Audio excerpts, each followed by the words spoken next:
اعوذ باللہ من الشیطان الرجیم بسم اللہ الرحمن الرحیم رب اشرح لی صدری ویسر لی امری واحلل عقدۃ من لسانی یفقہوا قولی رب زدنی علما۔ السلام علیکم۔ حدیث شریف سے روایت کی گئی ہے کہ حضرت ابراہیم خلیل اللہ علیہ السلام کو ایک شب خواب میں حکم ہوا کہ اٹھ اور قربانی کر۔ حضرت ابراہیم علیہ السلام نے بیدار ہو کر 200 اونٹ اللہ رب تعالیٰ کی راہ میں قربان کیے۔ اگلے روز پھر یہی خواب آیا کہ اٹھ قربانی کر اپنے رب کی راہ میں۔ غرض کے تیسری رات بھی آپ علیہ السلام کو یہی خواب آیا اور صبح اٹھ کر آپ علیہ السلام نے 200 اونٹوں کی قربانی کی۔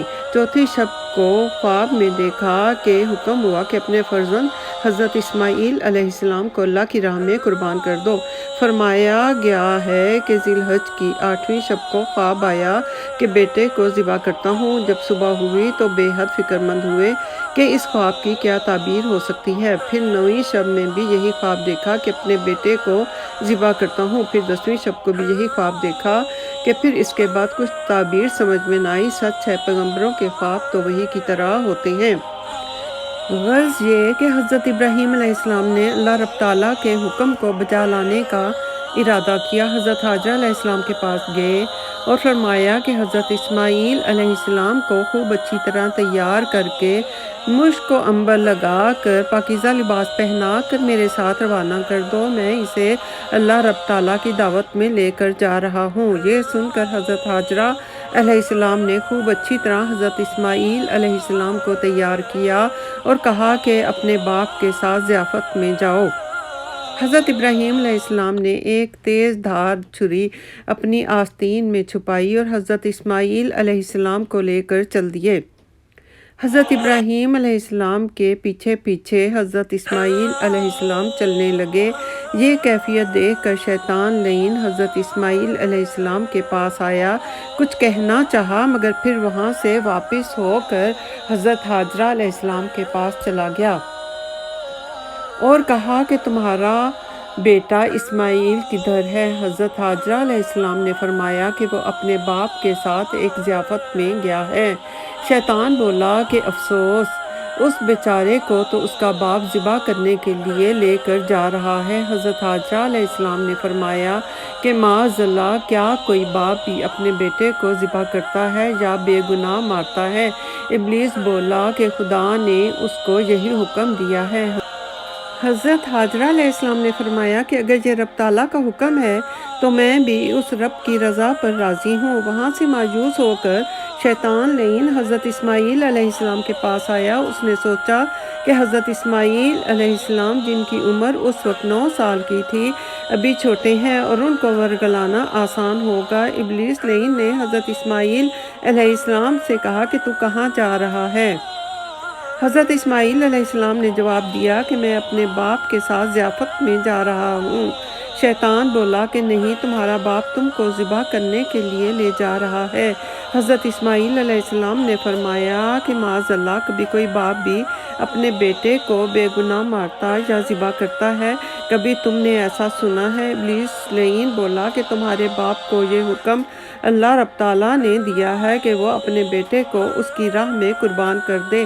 یہ سن کر حضرت اسماعیل علیہ السلام نے فرمایا کہ اگر یہ رب تعالیٰ کا حکم ہے تو میں اللہ کی رضا پر راضی ہوں اور میری 1000 جانیں بھی اللہ کی راہ میں قربان ہیں۔ میں خوشی سے اللہ کی راہ میں قربان ہونے کے لیے تیار ہوں۔ سبحان اللہ۔ اللہ رب تعالیٰ نے فرمایا کہ اور جب وہ اچھی طرح سے چلنے پھرنے کے قابل ہوئے تو باپ نے اپنے لختے جگر سے فرمایا کہ اے بیٹے میرے، میں نے خواب میں دیکھا ہے کہ میں تجھ کو ذبح اللہ کی راہ میں کر رہا ہوں، بس میرے بیٹے مجھے بتا دو کہ تمہاری اس میں کیا رائے ہے۔ یہ سن کر حضرت اسماعیل علیہ السلام نے اپنے باپ سے عرض کی کہ اے میرے ابا جان، یہ تو میرے لیے بڑی سعادت کی بات ہوگی، اور آپ تو اپنے خداوند قدوس کے دوست ہیں اور رات کو بہت ہی کم سوتے ہیں، اور جب آپ اللہ رب تعالیٰ کے حکم سے سوئے تو رحمت رب سے آپ کو یہ خواب کی سعادت نصیب ہوئی۔ میں بخوشی راضی ہوں کہ جس میں میرا خدا راضی ہے۔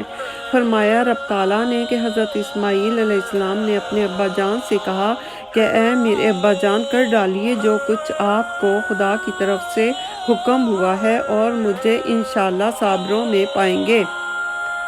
ایسے باپ اور بیٹے پر ہزاروں رحمتیں نازل ہوں۔ حضرت اسماعیل علیہ السلام نے فرمایا ابا جان اس کام میں تاخیر نہ کریں، کہیں ایسا نہ ہو کہ شیطان لعین وسوسہ ڈال کر ہمیں راستے سے بھٹکا دے۔ حضرت ابراہیم علیہ السلام نے اسی وقت حضرت اسماعیل علیہ السلام سے کہا کہ شیطان لعین پر پتھر مارو۔ تب باپ اور بیٹے نے شیطان لعین پر پتھر پھینکے، اور اب یہ حاجیوں پر سنت ہے کہ حج کے دنوں میں اس طرف پتھر پھینکے جائیں جس طرف حضرت ابراہیم علیہ السلام اور حضرت اسماعیل علیہ السلام نے شیطان لعین کو پتھر مارے تھے۔ رب تعالیٰ کو حضرت ابراہیم علیہ السلام اور حضرت اسماعیل علیہ السلام کا شیطان لعین پر ساتھ ساتھ کنکر برسانے کا فعل اس قدر پسند آیا کہ اس عمل کو حج کے دنوں میں حاجیوں پر فرض کر دیا گیا۔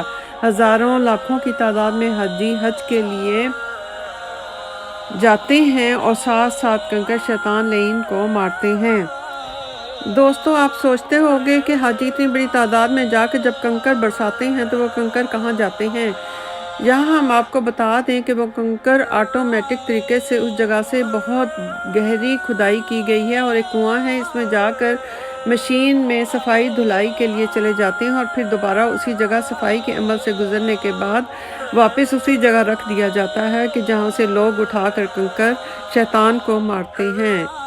اللہ اکبر۔ ربنا آتنا فی الدنیا حسنۃ وفی الآخرۃ حسنۃ وقنا عذاب النار۔